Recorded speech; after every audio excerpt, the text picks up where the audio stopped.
तो दोस्तों, स्वागत है आपका मेरे एक नए ब्लॉग में। मैं Shivam, third year MBBS student in कैमरो स्टेट यूनिवर्सिटी, रशिया। अब बज चुके हैं 7:30 और मैं निकला हुआ वर्कआउट ख़त्म करके जिम से।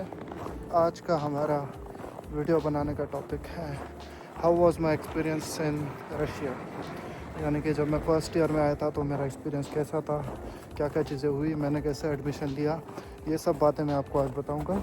सिलसिला शुरू हुआ मई 2023 में, जब मैंने मेरा नीट का एग्ज़ाम दिया। नीट का एग्ज़ाम देने के बाद अंदाज़ा आ ही गया था कि इतना तो मेरा स्कोर नहीं होने वाला है जितना कि मुझे इंडिया में गवर्नमेंट MBBS कॉलेज में मेरा एडमिशन हो सके। तो मैं अदर ऑप्शंस एक्सप्लोर कर रहा था, देख ही रहा था कि मैंने यूट्यूब पे वगैरह बहुत सारी जगह पे MBBS इन रशिया के बारे में देखा, सारी इन्फॉर्मेशन निकाली। मैं यूनिवर्सिटी भी तब डिसाइड ही कर ली थी, मुझे जाना था कबार्दिनो-बल्केरिन यूनिवर्सिटी में, जो कि है रशिया के नाल्चिक सिटी में।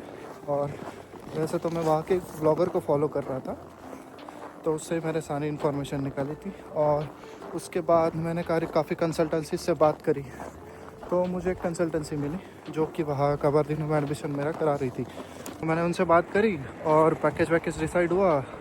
कंसल्टेंसी चार्जेस वगैरह सब मैंने इन्फॉर्मेशन निकाल के उन्हें डॉक्यूमेंट्स वगैरह सबमिट किए और मेरा कबार्दिनो में एडमिशन भी हो गया था। मतलब एडमिशन लेटर मेरा आ गया था। यहाँ पे लंबी प्रोसेस होती है। एडमिशन लेटर आने के बाद हमारा इनविटेशन लेटर आता है, और इनविटेशन लेटर आने के बाद ही आपका वीज़ा लगता है और आप यहाँ पे आ सकते हो।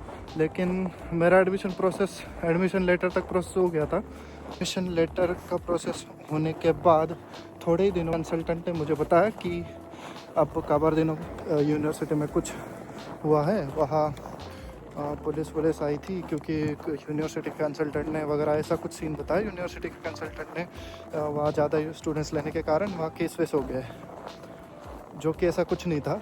वो कंसल्टेंट मेरा एडमिशन वहाँ पे करा नहीं पाया था, इसीलिए वो ऐसा बता रहे थे। फिर बाद में उन्होंने मुझे 2-3 ऑप्शन दिए यूनिवर्सिटीज़ के, और उसमें से थी एक कैमरो स्टेट। 3 ऑप्शन में थी कैमरो स्टेट यूनिवर्सिटी, जिसमें मैं अभी पढ़ रहा हूँ, और कैमरो स्टेट मेडिकल भी यूनिवर्सिटी थी, जिसमें जो कि हमारी सिटी में है, यहीं पे पास में। एक ही सिटी में 2 यूनिवर्सिटीज़ हैं जो कि पुरानी है, और वहाँ से बैचेस भी पास आउट हुए हैं। मेरी यूनिवर्सिटी से बैचेस पास आउट नहीं हुए अभी तक। उसमें एक यूनिवर्सिटी थी चुआश। तो ये 3 यूनिवर्सिटी का उन्होंने ऑप्शन दिया था। उसमें से मैंने कैमरो स्टेट यूनिवर्सिटी चूज़ की थी, क्योंकि हॉस्टल वगैरह अच्छे थे, यूट्यूब से देखा था मैंने। बाकी तो कुछ पता नहीं था ज़्यादा यूनिवर्सिटी के बारे में।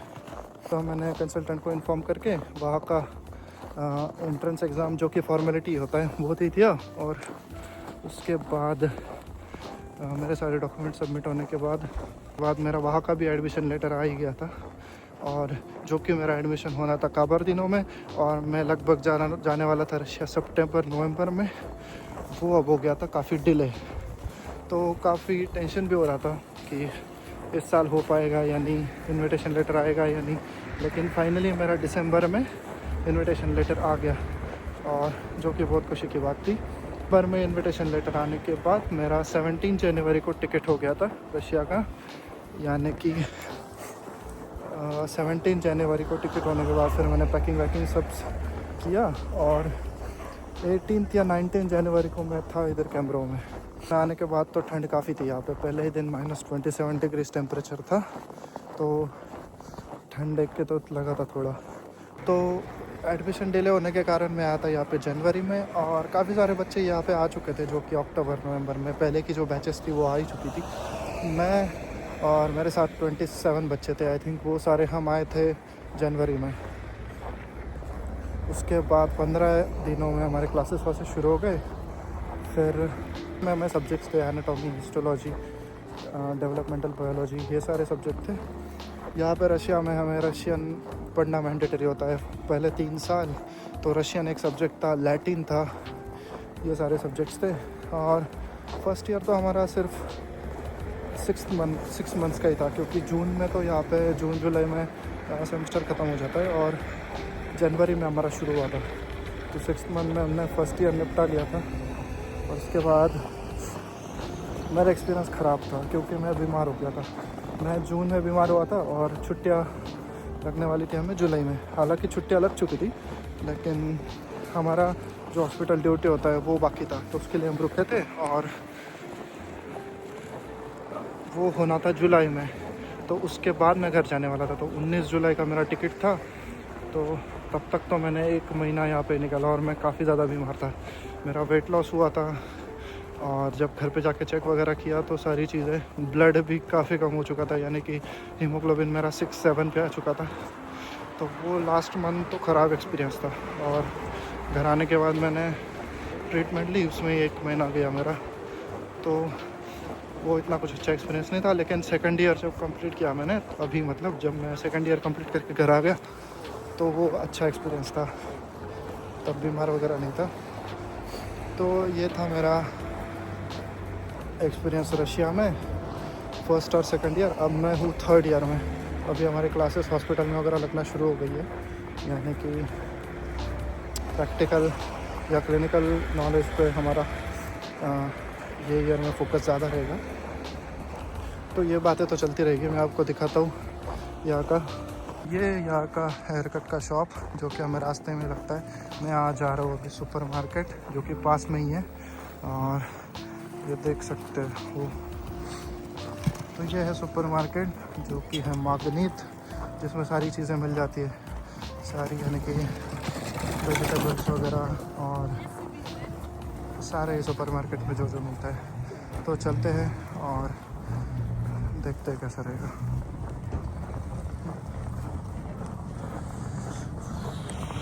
मंदिर, और ये रहा यहाँ का सुपर मार्केट।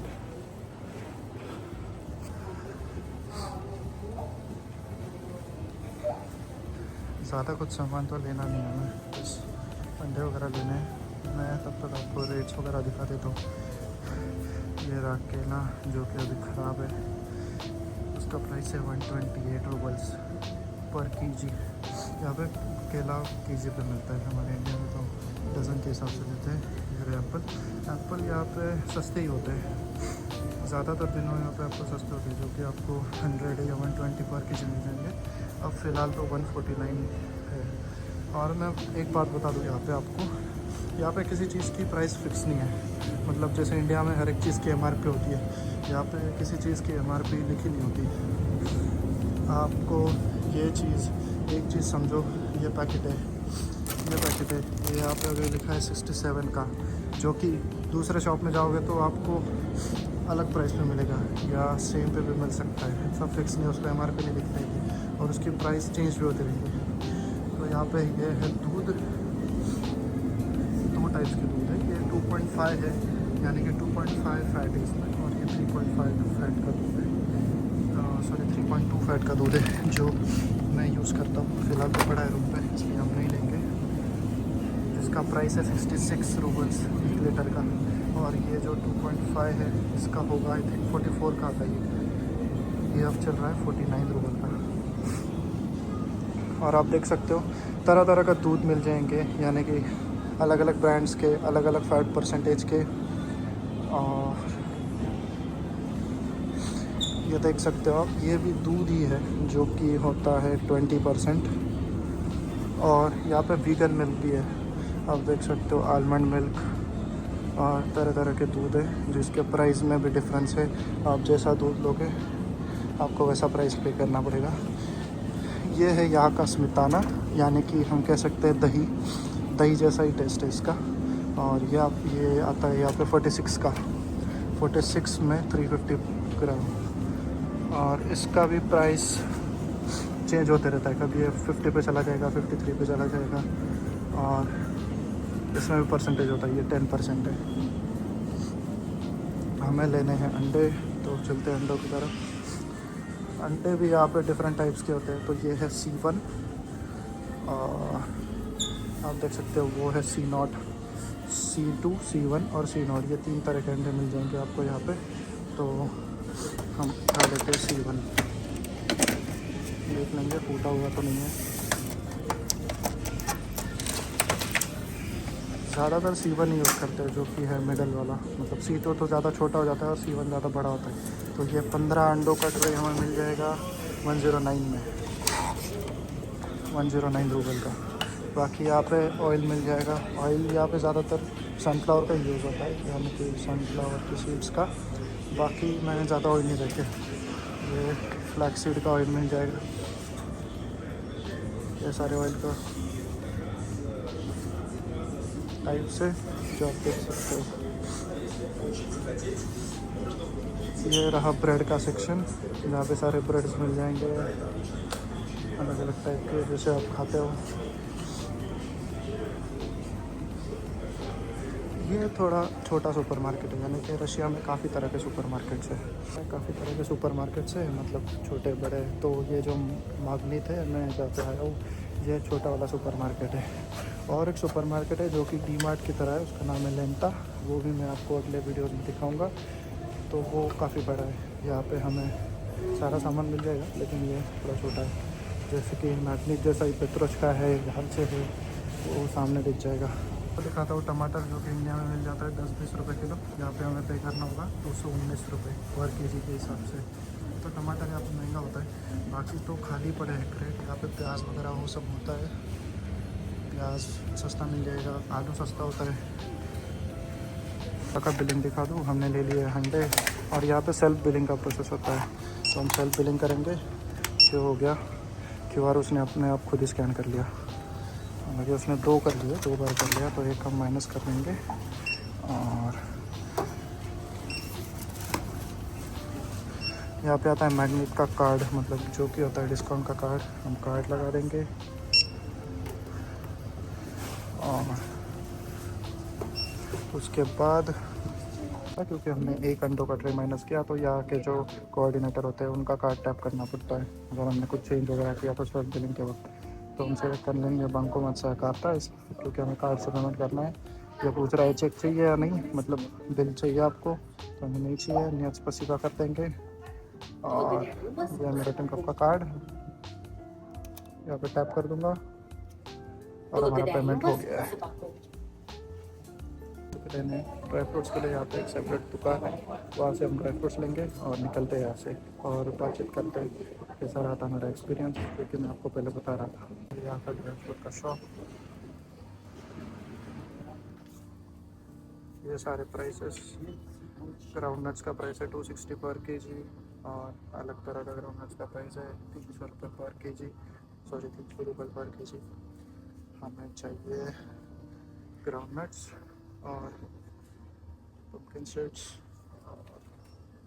काजू भी मिल जाएगा। काजू है 980 पर केजी, देते हैं। और ये मूंगफली काजू और बादाम, तो इसका बिलिंग करते हैं।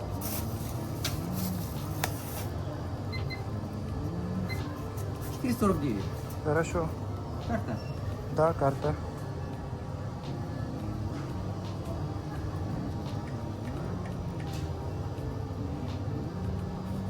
Чек надо? Нет. तो यहाँ पे हर Мальчик, да? जगह कार्ड टैप करके पेमेंट हो जाता है। Мальчик. सामान ले लिया है और आप यहाँ पे देख सकते हो सामने ATM मशीन से, जो कि अलग अलग बैंक के सेपरेट है। यहाँ पे इंडिया जैसा नहीं है, हम एक ATM से हर एक बैंक का अकाउंट के पैसे निकाल सकते हैं। यहाँ पे हर एक बैंक का अलग ATM दिख जाएगा। तो मेरा टिंकॉफ का, तो मैं यहाँ से टिंकॉफ के पैसे निकालने आता हूँ, फिलहाल तो मैं नहीं निकालने। चलते हैं यहाँ से।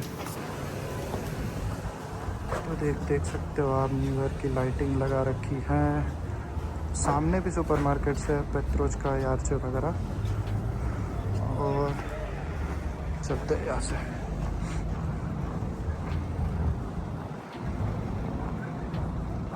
तो मैं बता रहा था मेरे एक्सपीरियंस के बारे में, और मैं आपको एक और बात बता दूं, जो भी बच्चे यहाँ पे आना चाहते हैं रशिया में MBBS करने के लिए या कुछ और कोर्स करने के लिए, कंसल्टेंट के थ्रू आना चाहते हैं, तो कंसल्टेंट हमेशा आप थोड़ा सर्च करके ही चूज़ करना। यानी कि मेरे साथ जैसा हुआ, या मेरा तो बहुत छोटी बात थी, मेरे कंसल्टेंट ने तो करा दिया था इस यूनिवर्सिटी में एडमिशन, और सारी चीज़ें बाद में ठीक हो ही गई थी। मेरे साथ कुछ फ्रॉड वगैरह नहीं हुआ था, लेकिन सिर्फ जो यूनिवर्सिटी चाहिए थी वहाँ पे मेरा एडमिशन नहीं हो पाया था। वैसे यहाँ भी अच्छा ही है, रशिया में सारी यूनिवर्सिटीज़ लगभग सेम ही है। और कंसल्टेंट चूज़ करना तो जानकारी लेके चूज़ करना और सब बातचीत करके डिसाइड करना। क्योंकि काफ़ी ज़्यादा फ्रॉड होने लग गए अब रशिया MBBS या उससे रिलेटेड। काफ़ी बच्चों के पैसे लेके उन्हें अलग यूनिवर्सिटी में करा जाता है एडमिशन, और ऐसी काफ़ी सारी चीज़ें हैं। काफ़ी बच्चों का ये सवाल होता है कि यहाँ पे आने के बाद कैसा सब होगा, मतलब हमारा अकाउंट कैसे खुलेगा, रशिया का हमें सिम कैसे मिलेगा, या हमें हॉस्टल कैसे मिलेगा। हमें रशियन तो आती नहीं है यहाँ पे, क्योंकि सारे लोग रशियन ही बोलते हैं, इंग्लिश ज़्यादातर लोगों को आती नहीं है।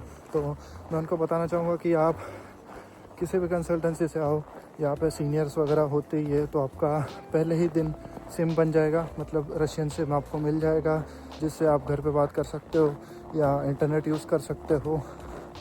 और यहाँ पे आने के बाद 1-2 दिन में आपका अकाउंट बन जाता है। यहाँ पे कई सारी बैंक है, ऑनलाइन बैंक है, टिंकॉफ, ज़्यादातर लोगों का टिंकॉफ में ही होता है। टिंकॉफ का आपका अकाउंट बन जाता है, जिससे आपको कार्ड मिल जाता है और आप कहीं भी पेमेंट कर सकते हो, ग्रॉसरी शॉपिंग कर सकते हो। और हम आपको जैकेट भी दिलाया जाता है, क्योंकि यहाँ पे ठंड होती है माइनस में, तो बच्चों ने इंडिया के जैकेट्स लाए होते हैं, वो तो यहाँ पे चलते ही नहीं, तो आपको जैकेट्स भी दिया जाता है। तो ऐसे फर्स्ट 2-3 डेज़ में आपकी पूरी शॉपिंग वगैरह करा के आप यहाँ पे घूम सकते हो। लैंग्वेज के बारे में बता दूँ, यहाँ पे ज़्यादातर लोग रशियन बोलते हैं, इंग्लिश तो काफ़ी कम लोग बोलते हैं।